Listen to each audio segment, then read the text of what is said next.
আল্লাহ সৃষ্টি করেন নাই। আমার নবী এবার নামাজের ইমামতি শেষ করেন, এবার আল্লাহর দিদারের উদ্দেশ্যে রওনা দিলেন। আমার নবী যখন আরশে আজিমের দিকে যাচ্ছেন, প্রথম আসমান অতিক্রম করলেন, দ্বিতীয় আসমান অতিক্রম করলেন, তৃতীয় আসমান অতিক্রম করলেন, করতে করতে যখন সিদরাতুল মুনতাহার পাশে গেলেন, জিবরাইল আমিন যাওয়ার পরে হঠাৎ করে বুরাকটাও থেমে গেল। এবার জিবরাইল আমিনও থেমে গেল।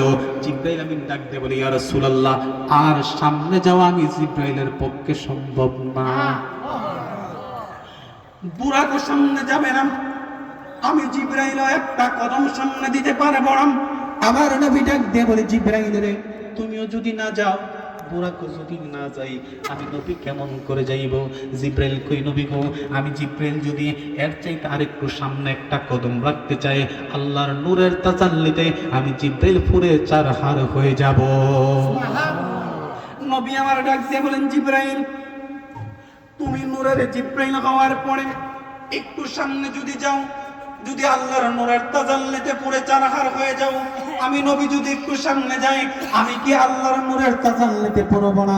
জিবরাইল আমিন বলে, ইয়া রাসূলুল্লাহ, আপনি আর আমি তো এক না, আপনি হচ্ছেন ইমামুল আম্বিয়া, আপনি তো হচ্ছেন আল্লাহর সৃষ্টির প্রধান আকর্ষণ, আপনি হলেন আল্লাহর হাবিব নূরে মুহাম্মদুর রাসূলুল্লাহ। আমার যাওয়া যেখানে শেষ, ওইখান থেকে শুধু আপনার নবীর যাত্রা শুরু। আবার আপনার জামাইকে প্রশ্ন করুন, আপনি কোন নবীকে আপনার মতো মনে করেন?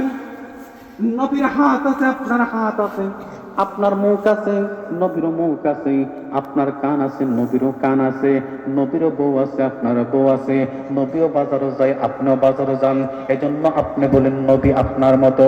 এ বন্ধু, আপনি একবার চিন্তা করে দেখুন না, আপনার জামাতকে আপনি একবার প্রশ্ন করে দেখেন না, জিবরাইল আমিন যেখানে যাইতে পারে না, এরপর থেকে আমার নবীর নাকি যাত্রা শুরু, তাহলে তুমি তো জিবরাইলের মতোই হইলা না, তাহলে আমার নবীর সাথে কেমনে তুলনা করো?